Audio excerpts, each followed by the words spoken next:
मेरे प्यारे दर्शकों को आपके सबसे पसंदीदा डिबेट शो देश की बहस में दीपक चौरसिया का नमस्कार।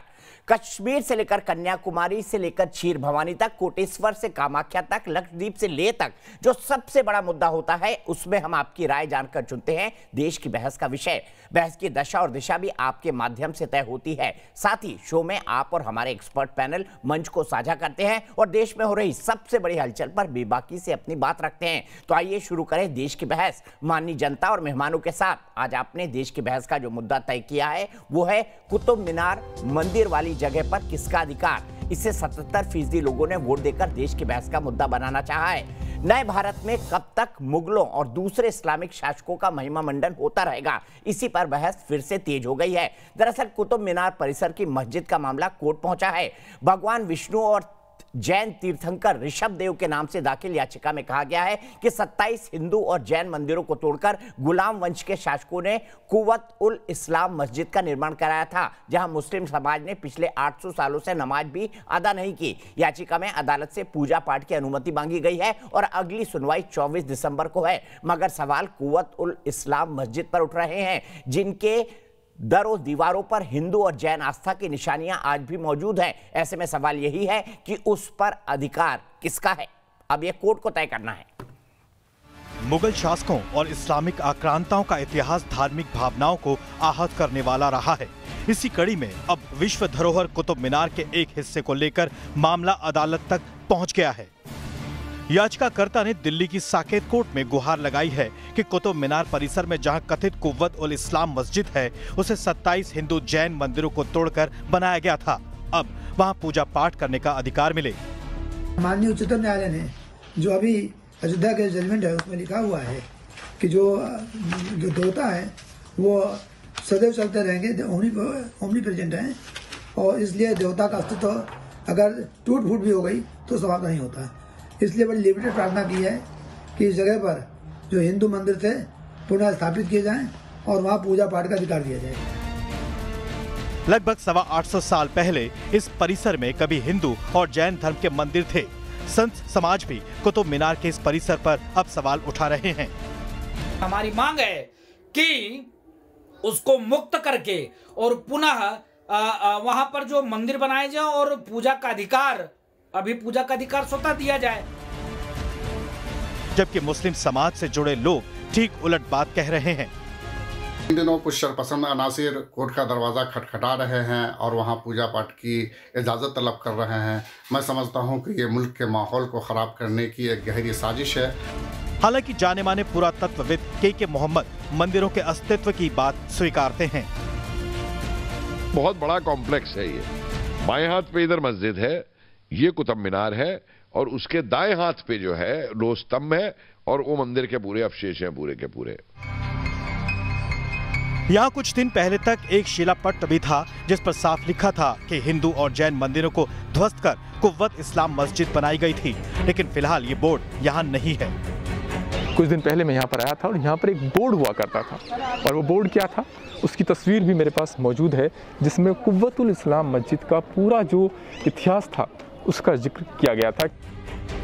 कोर्ट में इस मामले की अगली सुनवाई 24 दिसंबर को होगी। देश की बहस में चर्चा है कि क्या इतिहास में हुई भूल को फिर से सुधारा नहीं जाना चाहिए। सबूत, दस्तावेज और इतिहास अगर मंदिरों के होने की गवाही देते हैं तो क्या पूजा पाठ करने की मांग पर विचार होना चाहिए। तो देश की बहस में हमारा आज का सवाल भी इसी से जुड़ा है। क्या इतिहास में हुई भूलों को सुधारा जा सकता है? हम ये सवाल पूछ रहे हैं क्योंकि ये सवाल आज लाजमी हो गया है। आप शो के दौरान इस मुद्दे पर अपनी राय हाँ या ना पर हमारी वेबसाइट पर दे सकते हैं, हमारे मोबाइल ऐप पर जा सकते हैं, हमारे ट्विटर हैंडल पर जा सकते हैं, हमारे फेसबुक पेज पर जा सकते हैं। शो के दौरान हम आपके जवाब भी दिखाएंगे। इसके अलावा आपकी कोई राय है, सुझाव है, आपका कोई विचार है या सवाल है, या फिर आप शो में शामिल होना चाहते हैं तो एक व्हाट्सएप बनाकर 9711000066 पर हमें आप व्हाट्सएप कर सकते हैं। आइए खास मेहमानों को इंट्रोड्यूस कर देता हूं। मेरे साथ विष्णु शंकर जैन हैं, जिनके पिताजी और खुद विष्णु शंकर जी एक एडवोकेट हैं, जाने माने एडवोकेट हैं। अयोध्या का मसला भी इन्होंने लड़ा, श्री कृष्ण जन्मभूमि का मामला भी लड़ रहे हैं, कुतुब मीनार के मसले को अदालत में ले गए हैं। मेरे साथ स्वामी जितेंद्रानंद सरस्वती हैं, देश के जाने माने हिंदू धर्मगुरु हैं, वो भी मेरे साथ जुड़े हुए हैं। विनोद बंसल जी हैं, प्रवक्ता हैं विश्व हिंदू परिषद के, वो मेरे साथ जुड़े हुए हैं। मौलाना सईदुल कादरी साहब है, प्रेसिडेंट है कादरिया इंटरनेशनल ऑर्गेनाइजेशन के, वो मेरे साथ जुड़े हुए हैं। मौलाना साजिद रशीदी प्रेसिडेंट है ऑल इंडिया इमाम एसोसिएशन के, वो मेरे साथ जुड़े हैं। और थोड़ी ही देर में एहतेशाम हाशमी मेरे साथ जुड़ेंगे जो कि एक वरिष्ठ वकील है सुप्रीम कोर्ट के। विष्णु जैन जी, मैं सबसे पहले आपके पास आना चाहता हूं। इस मामले में आप पर आरोप लगाया जा रहा है कि आप जानबूझकर इस विवादित मामले को उठा रहे हैं और साथ ही साथ इस मामले को उठाकर आप क्या इतिहास को बदलना चाहते हैं? क्या आप ये कहना चाहते हैं कि कुतुबुद्दीन ऐबक ने इस कुतुब मीनार का निर्माण नहीं करवाया? क्यों आप इतिहास से इस वक्त कोर्ट के माध्यम से छेड़छाड़ करना चाह रहे हैं? दीपक जी, पहले तो आपको धन्यवाद कि आपने आज ये बड़ी बहस का मुद्दा चुना और आपके सवाल पे डायरेक्टली आता हूं। हमने ये मामला इसलिए कोर्ट के सामने लाया है क्योंकि आज 827 साल के बाद, आज ये जो आइस ब्रेक हो रही है 827 साल के बाद हो रही है और सुप्रीम कोर्ट ने 5 जजेस ने राम जन्मभूमि केस में, पैरा भी बता रहा हूं, पैरा 116 में स्पष्ट रूप से लिखा है कि अगर किसी जगह कोई मूर्ति थी, मंदिर थी, उसको तोड़ दिया गया है तो वहां पे मूर्ति का, मंदिर का अस्तित्व खत्म नहीं हो जाएगा, वो लीगल राइट खत्म नहीं हो जाएगा। और आर्टिकल 13(1) के तहत, भारतीय संविधान के आर्टिकल 13(1) के तहत यह हक है कि गुलामी काल में अगर कोई जगह मंदिर थी उसको तोड़ा गया है तो भारतीय संविधान आने के बाद आपको उसको रेस्टोर करने का हक है। और इसीलिए सोमनाथ मंदिर को रेस्टोर किया गया। इसीलिए अयोध्या में भी आपने देखा राम जन्मभूमि केस में सुप्रीम कोर्ट ने हमारे पक्ष में फैसला दिया। तो सवाल यह है, अगर मैं ये कहना चाहता हूं कि वहां पे कुछ और ये जितने डॉक्यूमेंट्स मैंने लगाए दीपक जी अपने केस में, कोई डॉक्यूमेंट मेरा नहीं है, सारे डॉक्यूमेंट्स इतिहासकारों के हैं, आर्कियोलॉजिकल सर्वे के हैं और section 57 of Indian evidence act में ये एडमिसिबल है। अब सवाल ये बनता है कि अगर इतिहासकार ये थ्रू आउट कह रहे हैं कि ये जगह 27 जैन मंदिर, हिंदू मंदिर को तोड़ के उसके मलबे से बनाई गई, ये जगह इसलिए बनाई गई कि हिंदुओं की मूर्तियां कुचलते हुए नमाज पढ़ने जाया जाए, और वो सारे इतिहासकारों का मेरे पास लेखा जोखा भी आपको मैं बता भी दूंगा। तो सवाल ये उठता है, क्या इंडिपेंडेंट इंडिया में, क्या संवैधानिक इंडिया में हमारा हक नहीं है कि वहां पे टूटी टूटी मूर्तियां जिनके मुंह तोड़ दिए गए हैं, हाथ पैर काट दिए गए, उसको रेस्टोर किया जाए? ये नेशनल शेम का विषय है। वहां पे लोग टिकट लेकर जाते हैं, अपने बीवी बच्चों के साथ आइसक्रीम खाते हैं, कोल्ड कॉफी पीते हैं, सेल्फी खिंचाते हैं और सारी टूटी टूटी मूर्तियां लगी हुई हैं, हम सबका अपमान होता है। और आप इस केस का इतिहास पढ़ेंगे दीपक जी तो आपको स्पष्ट होगा कि ये कुव्वतुल इस्लाम मस्जिद का मतलब क्या होता है। इस्लाम की ताकत दिखाने के लिए ये मस्जिद बनाई गई है, ये बताने के लिए ये हिंदुस्तान में वेरी फर्स्ट मस्जिद है।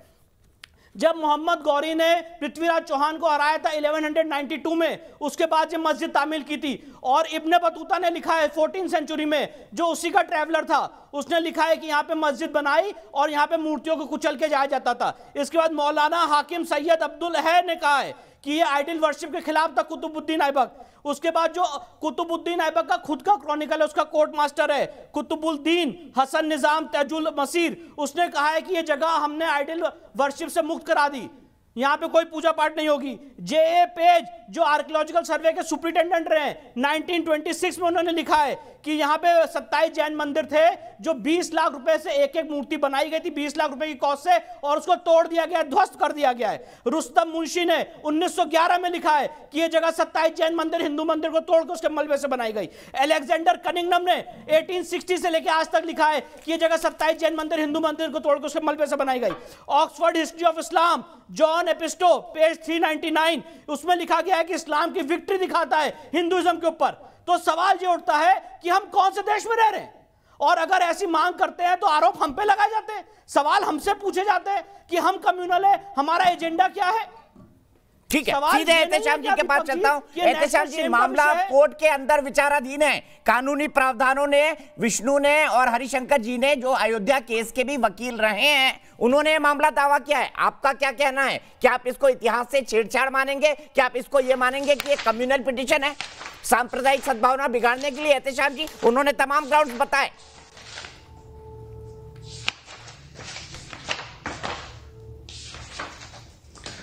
जी देखिए दीपक भाई साहब, बहुत बहुत शुक्रिया, आपने मुझे मौका दिया अपनी बात रखने का।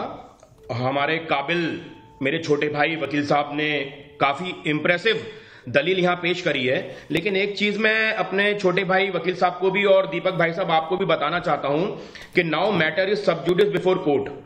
मैटर जब कोर्ट में पेंडिंग होता है उसके ऊपर बहस करना एक तरह से कंटेम्प्ट की कार्यवाही माना जाता है। तो आप अगर केस के फैक्ट्स पे बहस करेंगे या लॉ पॉइंट पे बहस करेंगे, डिबेट करेंगे, तो डेट इज नॉट परमिसिबल। और जहां तक बात मंदिर और मस्जिद तोड़ने की है, तो मुझे लगता है कि आपको और हमको फिर से एक बार इतिहास पढ़ने की जरूरत है। और इतिहास आप संघ की किताब से नहीं, आप किसी ऑनरेबल राइटर की किताब से इतिहास पढ़ेंगे तो आप ये पाएंगे कि औरंगजेब ने मुझे मंदिरों को डोनेशन दी है, गिफ्ट दी है। बाबर ने भी, सुनिए तो सर, ऑनरेबल राइटर का क्या मतलब है? और अगर कोई आप इतिहास कर रहे हैं तो नाम भी बता दीजिए, किताब भी बता दीजिए। विष्णु शंकर जैन जी ने नाम बताई, किताब बताई, लेखक बताया। आप कह रहे हैं बाबर ने मंदिरों को डोनेशन दिया, तो मुझे किताब बता दीजिए। सम्मान होता हो, मुझे किताब बता दीजिए, कहां लिखा ये बता दीजिए। जी हाँ, मैं आपको किताब बता दूंगा। आप मुझे अपना व्हाट्सएप नंबर दीजिए, मैं आपको भी डिटेल भेजता हूं। सर टीवी पर बताइए, मेरे व्हाट्सएप पे क्यों बता रहे हैं सर?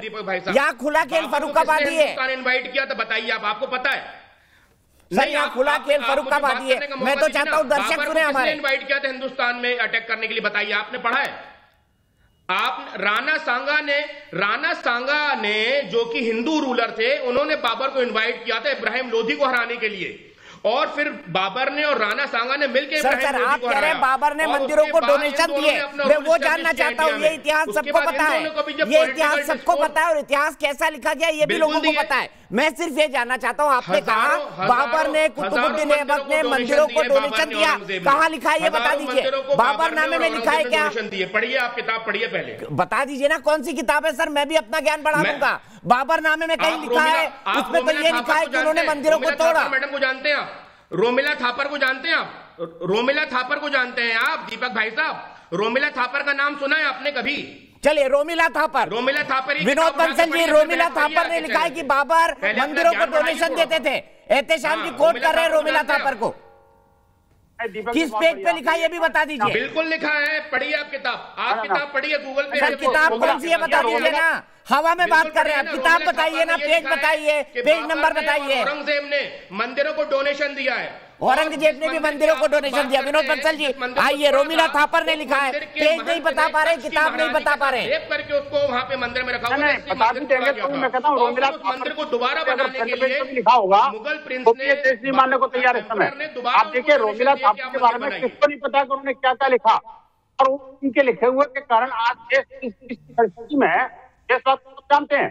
आप देखिए जी ने बड़ा स्पष्ट तौर पर with all references and with due regard to the court उन्होंने सारी बातें रखी है। मुझे लगता है ये बहुत बड़ा मुद्दा है निश्चित रूप से, और कानूनी ये दापेच वाला मामला भी है। लेकिन ये बात इस बात से कोई जुटला नहीं सकता, किसी के पढ़ने की आवश्यकता नहीं है, किसी को पढ़ाने की आवश्यकता नहीं है।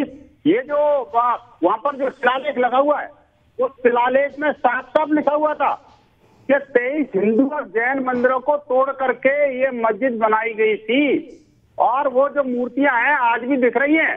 मुझे कोई अगर अपना चश्मा लगा रखा होगा तो उसको नजर नहीं आएगा, लेकिन अगर उसको भारतीय चश्मा लगा के देखेगा कोई व्यक्ति तो उसको साफ साफ नजर आएगा उस पर लिखा क्या था और उसका अर्थ क्या है। जो उन्होंने कहा, कभी देखिए मस्जिद का नाम भी कुव्वतुल इस्लाम, यानी मूर्तियों को तोड़ करके वो अपनी कुव्वत दिखाना चाहते हैं।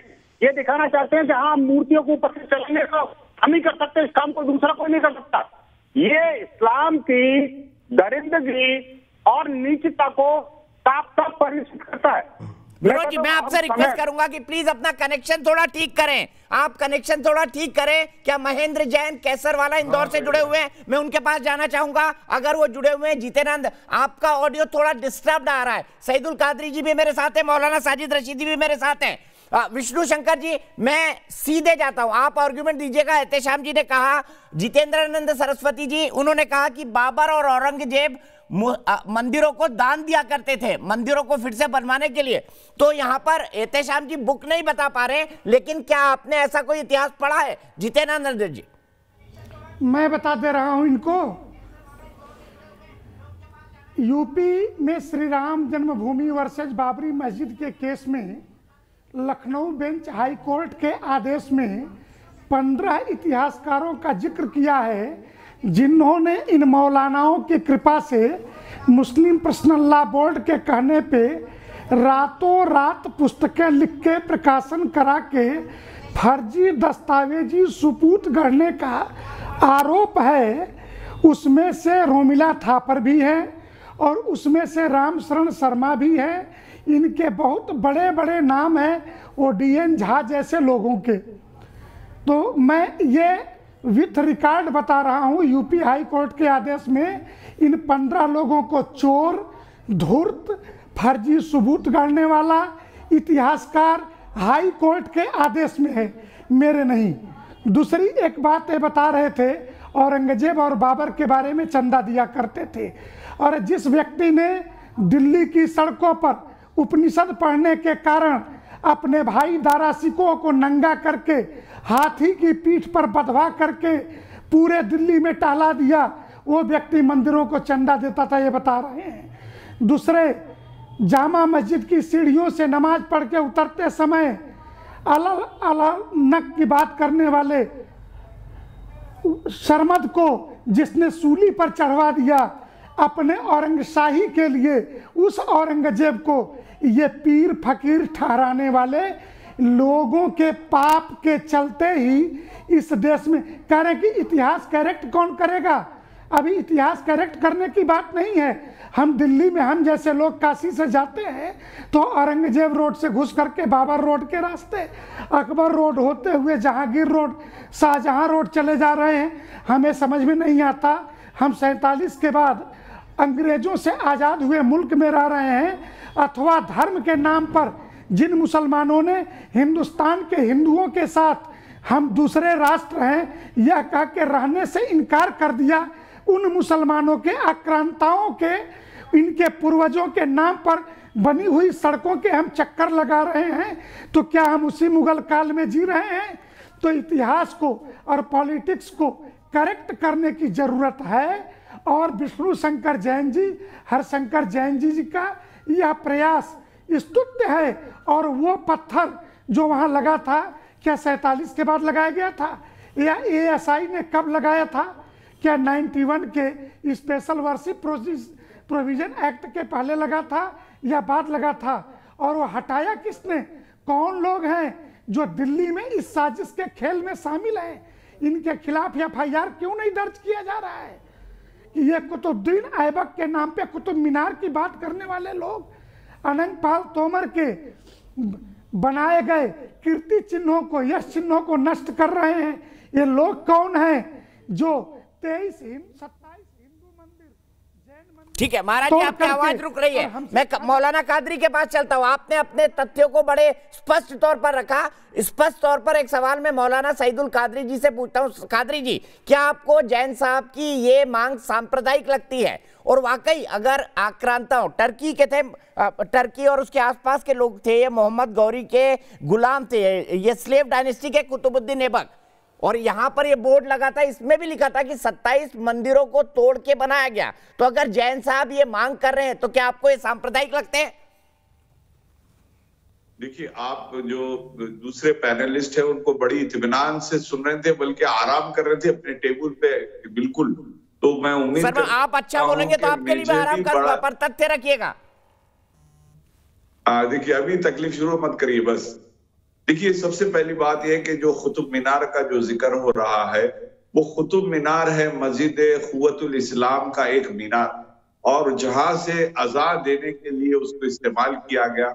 और यकीनी तौर पर वो मुसलमान बादशाह थे, तो उनकी ये ख्वाहिश थी कि अज़ान देने के लिए बुलंद से बुलंद तामीर की जाए, उसके लिए किया गया। और मैं आपके न्यूज चैनल के जरिए ये बताऊं कि ये हम रहते हैं हिंदुस्तान में, जिसको अरबी में अल हिंद कहते हैं, हिंदी में भारत कहते हैं। और हमारे लिए बड़ी खुशी और मसरत की बात है कि अल्लाह के जो नबी हजरत आदम अलैहिस्सलाम जब हिंदुस्तान में पहला कदम रखा था, हिंदुस्तान में तशरीफ लाए थे, तो वो चूंकि जन्नत से अल्लाह ने, ये हदीस की किताबों में, मैं अपने अकीदा बयान कर रहा हूँ, आपको पूरा इख्तियार है कि आप ना माने, लेकिन मेरा जो अकीदा है वो मैं बयान कर रहा हूँ, जो प्रॉफिट मोहम्मद सल्लल्लाहु अलैहि वसल्लम ने हमको बताया कि हजरत आदम अलैहिस्सलाम जब जन्नत से दुनिया में भेजे गए तो वो हिंदुस्तान की सरजमीन पे कदम रखा। और आप जब यहाँ पर आए तो जन्नत के बड़ी सुकून माहौल से आए थे, तो यहाँ पर जब आए अकेले थे तो वहशत हो रही थी। तो हजरत जिब्राइल अलैहिस्सलाम जो कि एक एंजल है, उनको अल्लाह ने भिजाया आदम अलैहिस्सलाम के पास, और हिंदुस्तान की सरजमीन पे सबसे पहले दुनिया में कहीं पर कोई हजरत जिब्राइल अलैहिस्सलाम जो के एंजल है अजाब होने, तो हिंदुस्तान पाक सरजमीन है जहां पर सबसे पहले दुनिया कहीं तो यही सरजमीन है, और हिंदुस्तान वो मुबारक है जहां आगरा रही सुल्तानुल हिंद की बारगाह है। तो यहाँ पर अभी और आदम अलैहिस्सलाम के बाद तो नूह अलैहिस्सलाम के जमाने में सारी दुनिया मिट गई। उनके 3 बेटे थे, हाम, शाम और देशफ जेफर। तो उनके जरिए सारी दुनिया में लोग फैले। तो यकीनी तौर पर हिंदुस्तान में भी नूह अलैहिस्सलाम की औलाद आई और उनकी इबादत गाहें थी। इस तरह से जुल्किफल जो कि गौतम बुद्ध जिसको आप कहते हैं, वो भी अल्लाह के नबी थे, वो भी हिंदुस्तान की ठीक है पूरा दीन का सैयदुल कादरिया इंटरनेशनल से आप सीधे इबादत गाहें थी, वो मजहब एक ही था। नशाने तेरा कह दिया आपने अपनी बात, लेकिन मौलाना सईदुल कादरी अगर आप सर्च करेंगे तो इस्लाम का रिटर्न इतिहास मात्र 1400 साल पुराना है। ये आपकी कपोल कल्पनाएं हैं मौलाना कादरी जी, आपकी कपोल कल्पनाएं हैं, क्योंकि इतिहास जो इस्लाम का है, रिटर्न इतिहास आप कहीं पर भी देख लीजिए, वो मात्र 1400 साल पुराना है। विनोद बंसल जी क्या कहेंगे मौलाना कादरी के इन तर्कों पर? न इतिहास से मतलब न विज्ञान से। देखिए ये आपका ख्याल है, हमारे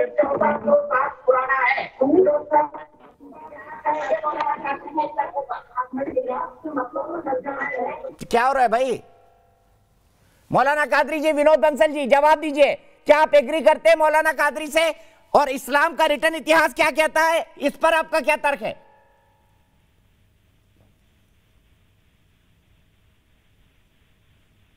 ठीक है, सीधे विष्णु जैन जी के पास चलता हूं। विष्णु जैन जी जवाब दीजिए। ये कह रहे हैं कि सब कुछ, ये कह रहे हैं कि भाई जब इंसानियत आई तभी सब कुछ हो गया, तो फिर इतिहास लिखा हुआ इस्लाम का 1400 साल पुराना क्यों है?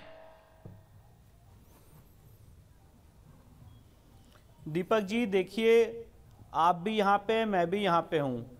जैसे अभी मौलाना साहब ने कहा कि कुतुब मीनार इसलिए बनी थी कि वहाँ पे अजान दी जाए। मैं तो बहुत यंग हूँ, बहुत छोटा हूँ।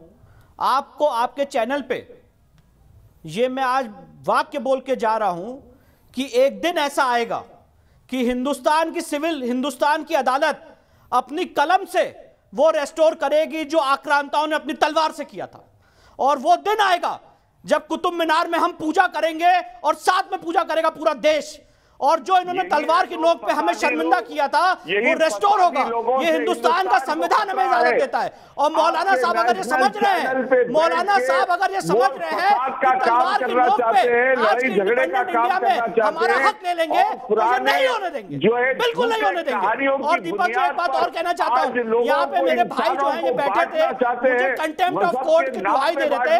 मैं उनसे कहता हूँ, मैं उनसे ओपन चैलेंज करता हूँ, विष्णु शंकर जैन यहीं पे है।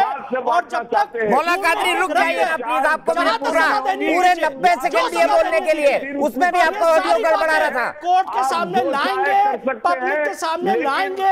ये पब्लिक डिबेट का विषय है, ये विष्णु शंकर जैन का विषय नहीं है। मैं पूरे हिंदू समाज को रिप्रेजेंट कर रहा हूँ।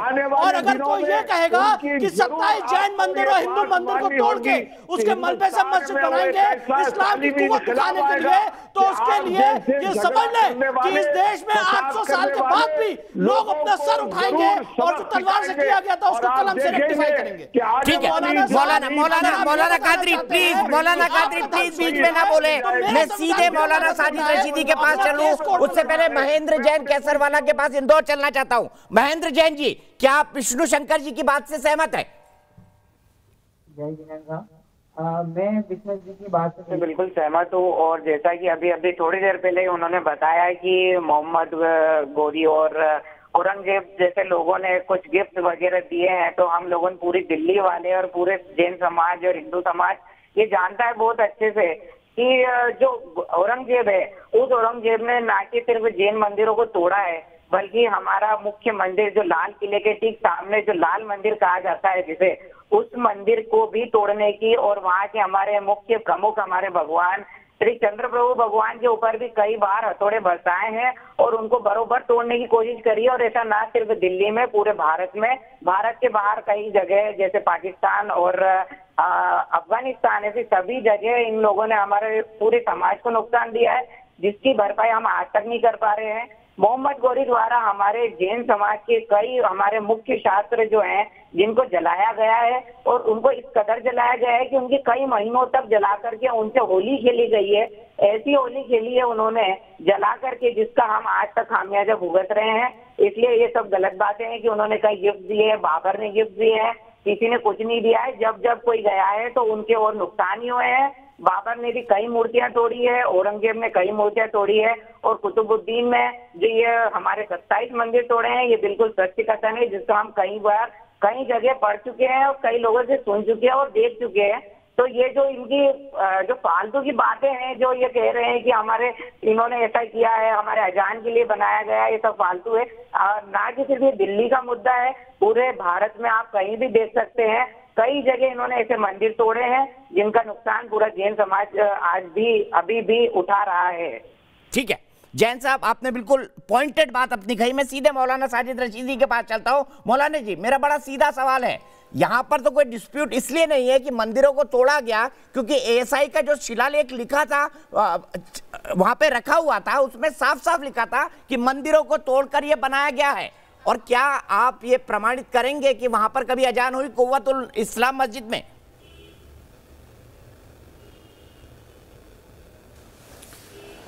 देखिए दीपक, मैं कुछ बातें बताना चाहता हूं जो विष्णु शंकर जैन जी ने, वकील साहब ने जज्बात में आकर गलत कोड की है। ये मस्जिद 1190 में स्टार्ट हुई, कुतुब मीनार 1199 में स्टार्ट हुआ और 1338 में जाकर मुकम्मल हुआ। ये अच्छी तरह समझ लीजिए। और कुतुब मीनार सिर्फ एक बादशाह ने नहीं बनाया, कुतुब मीनार के बनाने में कई बादशाहों का योगदान है। बादशाह आते रहे और उसको अपने हिसाब से ऊंचा करते रहे, और आज उसकी ऊंचाई जो है 238 फीट है। दूसरी बात मैं ये कहना चाहता हूं कि यूनेस्को जो अक़वाम मुत्तहिदा की धरोहर के लिए एक ऑर्गेनाइजेशन है, उसने इस्लामी तामीर के लिए मस्जिद कुव्वतुल इस्लाम को हिंदुस्तान की धरोहर माना है, मुसलमानी तर्ज तामीर के लिए। आप जाइए। तीसरी बात, 1991 का जो पूजा स्थलों का विशेष अधिनियम है, उसमें बाकायदा ये लिखा हुआ है कि जो 1947 में जो भी पूजा स्थल थे, आज उनको छेड़ा नहीं जाएगा। ये तो वकील साहब हैं, इनको इतना ज्ञान नहीं कि पहले उस कानून को बदलवाइए। अरे मेरे भाई, पहले उस कानून को बदलवाइए। एक ऐसा पार्लियामेंट के अंदर एक ऐसा विशेष सत्र बुलाइए, कंप्लीट करने दीजिए, कानून बदलवा दीजिए और मुझे पूरा कर लेने दीजिए। जैन साहब, आप बहुत अच्छे प्रवक्ता हैं, जज्बात में आते हैं, मुझे पता है आपका नौजवान खून है आपका, बहुत अच्छी बात है, होना चाहिए। तो मैं सिर्फ इतना कहना चाहता हूं कि मस्जिद कुव्वतुल इस्लाम जब हिंदुस्तान को फतह किया गया तो दिल्ली की सबसे पहली मस्जिद जो बनी दिल्ली में, वो मस्जिद कुव्वतुल इस्लाम है। और उसका कुव्वतुल इस्लाम नाम इसलिए नहीं रखा गया कि हिंदुओं पर फतह पाई है, और ना इसलिए रखा गया कि उसको हिंदुओं को चिढ़ाने के लिए रखा गया, बल्कि कुव्वतुल इस्लाम का मतलब यह है कि इंसान, ये बादशाह जो थे वो चूंकि मुसलमान थे, उन्होंने कुव्वतुल इस्लाम नाम उसका रख दिया। तो इसमें अच्छा मौलाना जी एएसआई ने भी तो खुद लिखा है कि 27 मंदिरों को तोड़ के बनाया गया। मौलाना जी एक मिनट सुनिए, मेरा तर्क सुनिए। आपने आज बड़ी अच्छी बातें कही, पॉइंटेड बातें कही। मुझे ये बताइए, फिर एएसआई ने वहां पे शिलापट्ट पर क्यों लिखा कि 27 मंदिरों को तोड़कर कुव्वतुल इस्लाम मस्जिद बनाई गई है? बताइए। यूनेस्को ने लिखवाया होगा तभी लिखा ना उन्होंने। देखिए, मैं आपको एक चीज बता देता हूं, मैं बता देता हूं। आपको याद होगा बाबरी मस्जिद केस में एएसआई के एक बहुत बड़े अफसर ने यह कहा था कि मंदिर के विशेष मिले हैं, लेकिन सुप्रीम कोर्ट ने उसको खारिज कर दिया कि ऐसे कोई विशेष मिले ही नहीं। अरे सर, मेरे सवाल का सुप्रीम बाबरी मस्जिद केस से क्या लेना देना? मैं ये कह रहा हूँ कि वहां पर यूनेस्को और एएसआई के शिलालेख में ये क्यों लिखा गया है कि 27 मंदिरों को तोड़ा गया? इसका क्या जवाब है आपके पास? बाबरी मस्जिद केस में क्या हुआ ये मत बताइए मुझे ये बताइए क्यों लिखा गया यूनेस्को और एएसआई की तरफ से? दीपक चौरसिया, अरे सुन तो लीजिए, सारे सबूतों को भाई साहब सुन तो लीजिए। एएसआई हमारे लिए फुल स्टॉप नहीं है कि एएसआई जो कह देगा वो आसमानी किताब हो जाएगी, धर्म ग्रंथ हो जाएगी और उसको आंख बंद करके मान लेना पड़ेगा। वही धर्म ग्रंथ। सवाल आपसे मौलाना साजिद रशीदी को जवाब दे दीजिए। मौलाना विष्णु जी की बात, विष्णु शंकर जैन की तरह लड़ाई लड़ाने के लिए कोई कुछ भी कर सकता है। देखिए, मैं चाहूंगा कि आपके इनकी वकालत नहीं चलती तो इन्होंने ये धंधा टोल लिया। अब इनकी वकालत अच्छी चल रही है। व्यक्तिगत मत होइए मौलाना जी, व्यक्तिगत मत होइए। विष्णु जी को जवाब दीजिए। ये इनका धंधा अच्छा चल रहा है, कोई बात नहीं, अच्छा चलाइए, हमें कोई एतराज नहीं है, चलाइए अच्छा। लेकिन 1991 के अधिनियम को चेंज करा लीजिए। मैं चाहूंगा कि आपके कैमरामैन जरा मेरे मोबाइल, हाँ, इसीलिए आप ज्ञानवापी मस्जिद और मथुरा वाली मस्जिद में आपकी पिटीशन औंधे मुंह गिर गई। अरे सर, और यहाँ भी कोर्ट में एडमिट है, क्यों झूठ बोल रहे मौलाना साहब? अभी कोर्ट में केस चल रहा है, क्यों झूठ बोल रहे मौलाना साहब? अच्छी बातें करते करते आप कुछ पलट जाते हैं। विष्णु जैन जी, आपका टर्न है। महाराज जी, मैं आ रहा हूँ आपके पास 1 मिनट में। कम से कम ऑनलाइन तो झूठ मत बोलो, कुछ नहीं होगा उसका। अरे ना हो पर केस तो चल रहा है ना, ये झूठ तो मत बोलो केस होते मुंह गिर गया। विष्णु शंकर जैन जी, धर्म गुरु हूँ महाराज, मैं मुस्लिम धर्म गुरु हूँ, आपकी तरह झूठ नहीं बोलता सर। एक माफ ये दर्शकों को पता है कौन कितना झूठ बोलता है। विष्णु जी, सब दर्शक सब जानते हैं, छोड़ दीजिए मौलाना साहब। विष्णु जी बोलिए आप। रशीदी, मैं धर्मगुरु होकर सच बोलता हूँ, आपकी तरह धर्मगुरु होकर झूठ नहीं बोलता। कि ये जो सूट है, मौलाना आप बोल रहे हैं और कौन बोल रहा है? अपनी औकात में रहना सीखिए। और धर्म गुरु को कभी भी लड़ाई की बात नहीं करनी चाहिए। परिभाषा कर धर्म गुरु को प्यार बांटना चाहिए। आप बैठकर आग उगल रहे हैं, बात करने वाले लोग आप बैठकर जहर उगल रहे हैं। आपने क्या बात की थी मौलाना साजिद रशीदी? जितेंद्र जी बता रहे हैं, महाराज जी बता रहे हैं, आपने कहा था एक दिन बाबरी मस्जिद को तोड़ के, अयोध्या के मंदिर को तोड़कर फिर मस्जिद बनाई जाएगी। ये आप मौलाना होके क्या भड़काने वाली बात नहीं कर रहे थे? महाराज जी बोलिए आप। गिरवे कपड़े पहनकर, आपको पता गिरवे कपड़े का मतलब क्या है? आपको पता गिरवे कपड़े का मतलब क्या है? गेरवा कपड़ा ये आस्था का प्रतीक होता है, अमन का प्रतीक होता है, और आप बैठकर नफरत फैला रहे हैं, आग फैला रहे हैं, माला डाल रखी है आपने। शर्म आनी चाहिए आपको। बलात्कार कहां से धर्मगुरु बन गए आप? किसने आपको धर्मगुरु बना दिया? शर्म नहीं आती आप लोगों को? मौलाना जी, महाराज जी बहुत बड़े धर्मगुरु हैं, इन शब्दों का इस्तेमाल उनके लिए मत करिए। उन्होंने आपके लिए अब शब्दों का इस्तेमाल नहीं किया है, व्यक्तिगत मत होइए प्लीज। माला का सम्मान रखिए, इस गेरवे कपड़े का सम्मान रखिए। मौलाना जी कुछ ज्यादा बोल रहे हैं। सम्मान का प्रतीक है ये माला, सम्मान का प्रतीक है। रखने वाला विनोद जी 1 मिनट आइए प्लीज। विनोद जी 1 मिनट। विनोद जी को बहुत देर से मौका नहीं दिया है। अब मौलाना जी मैं आपको ऑडियो डाउन कर दूंगा, आप बहुत व्यक्तिगत हो रहे हैं।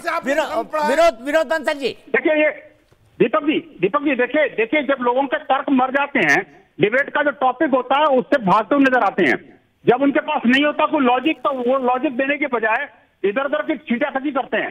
और नहीं तो उनको पूज्य संत मिले। बताओ यार, इतने श्रेष्ठ संत जो है उनके बारे में जो प्रातःस्मरणीय संत हैं उनके बारे में इस तरह की निकृष्ट भाषा का प्रयोग ये नीच लोग करते हैं। मुझे शर्म आती है। मुझे लगता है ऐसे लोगों को आपसे दर्शक सुधारेंगे। एक बात। दूसरी बात ये देखिए, वो जो स्मारक लगा था, जो शिलालेख लगा था, पूज्य स्वामी जी ने साफ सही कहा, उसके खिलाफ एफआईआर दर्ज होनी चाहिए कि कौन है ये षड्यंत्रकारी जिसने उस शिलालेख को उतारा, कौन है वो व्यक्ति जिसने इस तरह की हरकत करी। और तीसरी बात ये कि इनको बता दूं, ये लोग कह रहे हैं कि 1991 का कानून बार बार ये चिल्ला रहे हैं। मैं इनको बता दूं, इनका 91 का नहीं, वो 93 का कानून, और प्लस उसके बाद में उस कानून के अंदर ये लिखा था कि स्टेटस नहीं बदलेगा। तो मुझे बताइए कि क्या 91-93 के बाद में क्या वक्फ बोर्ड ने कोई जमीन नहीं हटाई? भारत की कितनी जमीन है जो कि मुस्लिम अरे कहाँ से पढ़ के आ जाते हो? पढ़े लिखे लोग हैं मौलाना साहब, मदरसे से नहीं पढ़ के भारत के मंदिरों को तोड़ के बनाई गई है। एक मिनट आ रहा हूँ आपके पास। मौलाना साजिद रशीदी प्लीज प्लीज, आपके पास तर्क खत्म हो गया, अभी तक अच्छी बातें कर रहे थे आप, अब आप सुनिए दूसरे लोगों को, वरना मुझे आपको ऑडियो डाउन करना पड़ेगा। सुन लीजिए आप। 91 का अधिनियम है आपकी डिबेट में, इन्होंने औकात दिखा दी कि वो पूजा, इन्होंने अपनी डिबेट में औकात दिखा दी।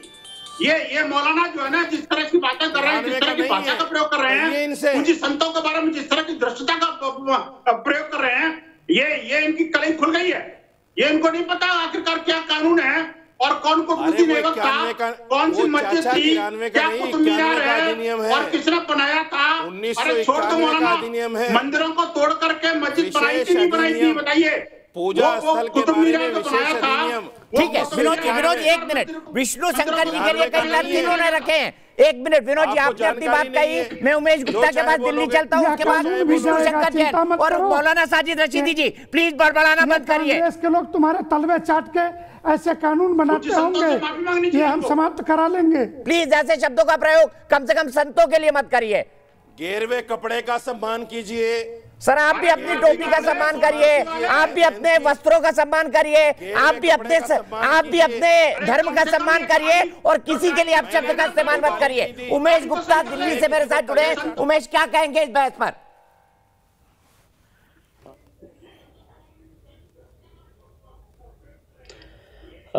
मेरा तो यही कहना है कि अब अगर हम गड़े मुर्दे ना उखाड़ें तो शायद ज्यादा सही रहेगा और हम अपनी देश की और भी काफी सारी समस्याएं हैं उन पे ध्यान दिया जाए तो ज्यादा सही रहेगा। शिक्षा है, हेल्थ है, तो ये सब चीजें ज्यादा जरूरी हैं। अब चीजें काफी पहले सही हुई, ठीक है, आप ही का सवाल मैं विष्णु शंकर जैन जी के पास ले जाता हूँ। उमेश जी आपने सही बात बोली, आपका भी एक पॉइंट ऑफ व्यू है जो बहस के अंदर है, इसी सवाल को विष्णु शंकर जैन जी के पास ले जाता हूँ। मौलाना साजिद रशीदी के तर्कों के साथ एक धड़ा ये भी मानता है विष्णु शंकर जैन जी, आप जबरदस्ती गड़े मुर्दे उखाड़ रहे हैं। क्यों गड़े मुर्दे उखाड़ रहे हैं? क्या देश में इससे बड़ी समस्या नहीं है? देखिए मैं आपको उसका जवाब, पहली बात मौलाना साहब ने ये कहा कि मैंने यहाँ पे भावावेश में गलत बोला, तो मैं उनको ये बता दूं मैंने यहाँ पे जितनी बात बोली है हिस्टोरिकल रिकॉर्ड साथ बोली, मेरे पास प्रूफ है, मैं उनको यहाँ दिखा भी सकता हूँ। दूसरी बात उन्होंने कहा प्लेसेस ऑफ वर्शिप एक्ट यहाँ पे अप्लाई होता है इसलिए केस फाइल नहीं हो सकता, और उन्होंने कहा कि इनका ये कहें कि पढ़ लें, इनकी वकालत नहीं चलती है। ये सेक्शन 4 सब क्लॉज 3 पढ़े दीपक जी, और मैं चाहूंगा मस्जिद 1190 में शुरू हुई। अरे सर मेरे को सर बोल तो लेने दीजिए। सेक्शन 4 सब क्लॉज 3 में लिखा है मस्जिद 1190 में शुरू हुई। मौलाना साजिद रशीदी प्लीज, इसमें तौहीन नहीं है, द्वारा प्रोटेक्टेड मॉन्यूमेंट है, इसमें तौहीन नहीं है कुछ भी। सर एक मिनट सर इसमें तौहीन नहीं है कुछ भी, करेक्ट कर लीजिए, क्या मुझे अपनी बात रखनी आगे भी काम आएगा आपकी बात का। मौलाना जी मैंने आपको बड़े सम्मान के साथ 2 मिनट लगातार बोलने दिया है, अगर आप ये करेंगे मैं आपको ऑडियो डाउन कर दूंगा। मैंने 2 मिनट आपको बिना रुके सम्मान के साथ बोलने दिया है, आप अब शब्दों का इस्तेमाल कर रहे हैं, ये मैं अलाउ नहीं करूंगा। प्लीज विष्णु जी बोलिए, किसी और का ऑडियो नहीं जाएगा। देखिए Deepak ji, section 4 sub clause 3 में प्लेसेस ऑफ वर्शिप एक्ट में लिखा हुआ है कि प्लेसेस ऑफ वर्शिप एक्ट वहां नहीं अप्लाई होगा जहां पे आर्कियोलॉजिकल सर्वे ऑफ इंडिया के अधीन कोई प्रॉपर्टी है, सेक्शन 4 सब क्लॉज 3। तो मौलाना साहब उसको पढ़ लें, उसका जवाब दे दें। दूसरी बात, इन्होंने अभी जो आपके गेस्ट हैं उन्होंने सवाल पूछा कि ये गड़े मुर्दे उखाड़ रहे हैं। मेरा कहना यह है कि अगर हम अपने इतिहास में जाएंगे तो जितने हमारे मंदिर थे वो एक केंद्र थे इकोनॉमी के, वो एक केंद्र हम लोग की ऊर्जा के, वो एक केंद्र थे हम लोग की संस्कृति के, और बिना संस्कृति के, बिना ऊर्जा के, बिना इकोनॉमी के कोई देश चल नहीं सकता है।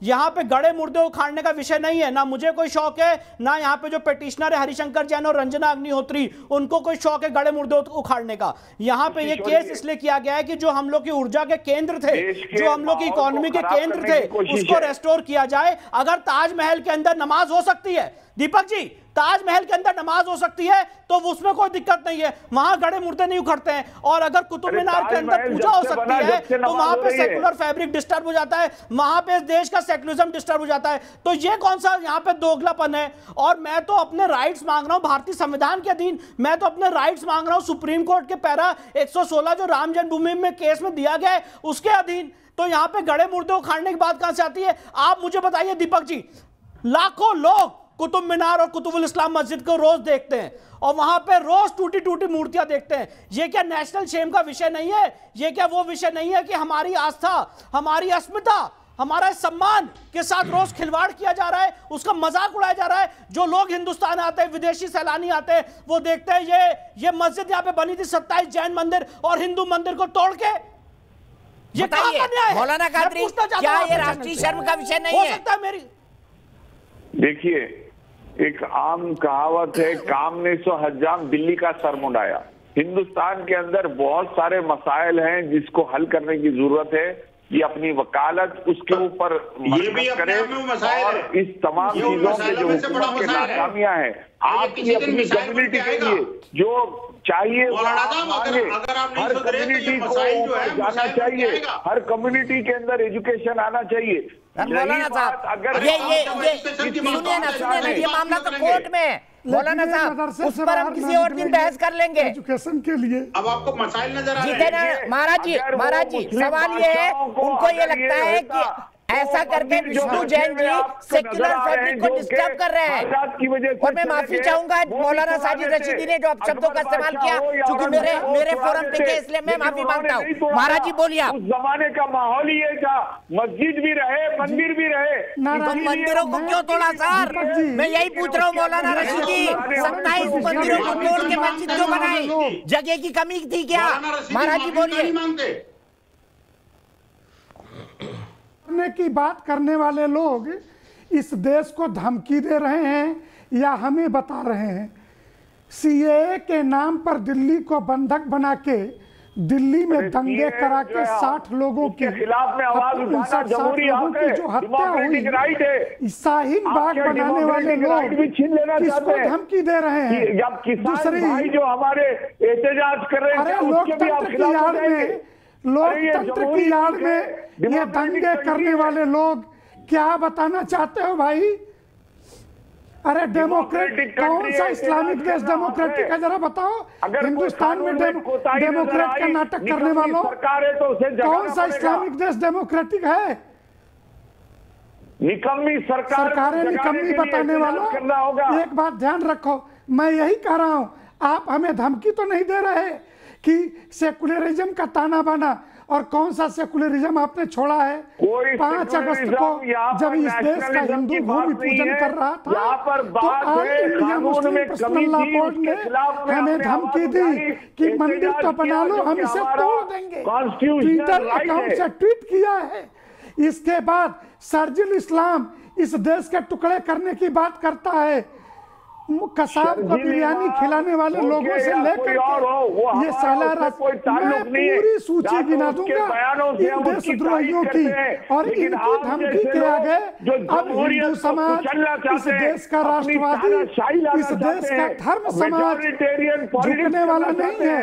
आक्रांताओं को ये जो आए थे, जो इस्लाम की कुब्बत दिखा रहे थे, रुक जाइए ना, महाराज जी को बोलने नहीं दे रहा है, उनको खत्म कर लेती है अपनी बात। कादरी जी रुक जाइए, मैंने सिर्फ सम्मान आपको बोलने दिया। ये ध्यान रखो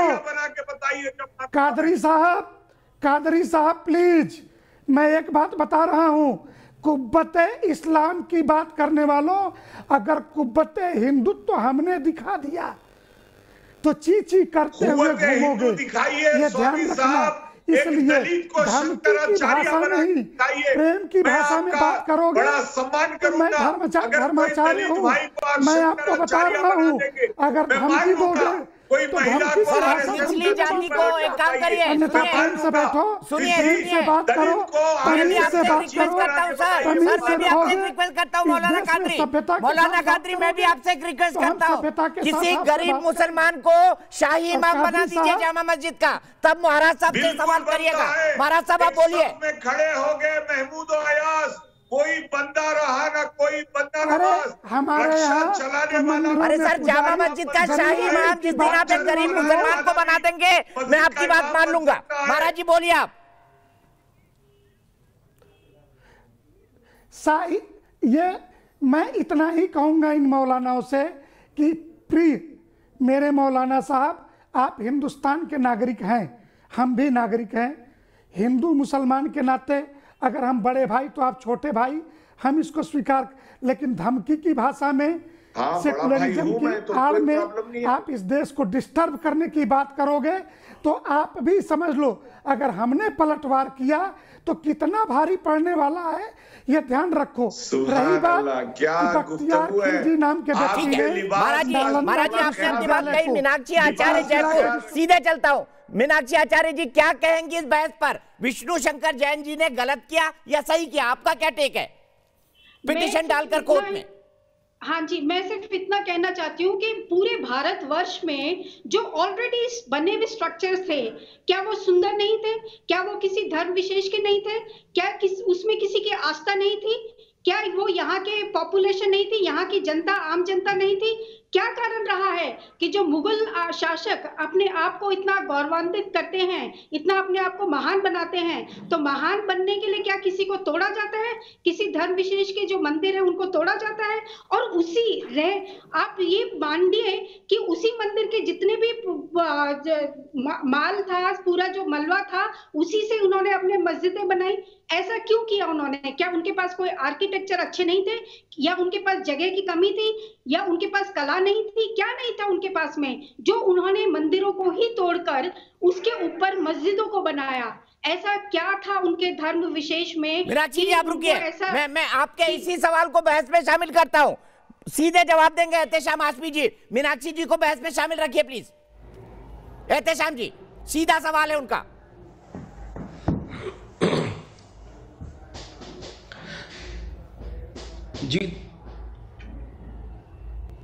जी देखिए, मीनाक्षी जी ने कहां से इतिहास पढ़ा है मुझे इस बारे में कोई नॉलेज नहीं है। मैं मीनाक्षी जी से और स्वामी जी से और जो हमारे विनोद बंसल जी यहाँ बैठे उनसे पूछना चाहता हूँ कि राजा मान सिंह के बारे में आप लोगों ने कभी सुना है? राजा दीपक भाई साहब आप बताइए, राजा मान सिंह कौन थे? आप बता दीजिए, मैं मान जाऊंगा आपने इतिहास पढ़ा है, बताइए।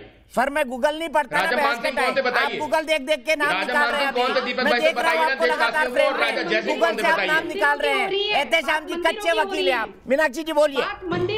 बात मंदिरों की हो रही है, आप इतिहास लेके फिर गूगल कर रहे हैं। कहाँ का था मुझे ये बता दीजिए ना, मंदिरों को तोड़ के मस्जिदें क्यों बनाई गई? मीनाक्षी जी का ये बेसिक सवाल है, क्यों? ये बता दीजिए, जवाब दे दीजिए। पूरे भारतवर्ष में इतनी सारी जगह थी, इतने सारे, अगर उन्होंने चलिए मीनाक्षी जी वो आपकी बात का जवाब नहीं देना चाहते, उन्होंने अपना फोन काट दिया है ताकि हमारी आवाज और आपकी आवाज उन तक ना जाए।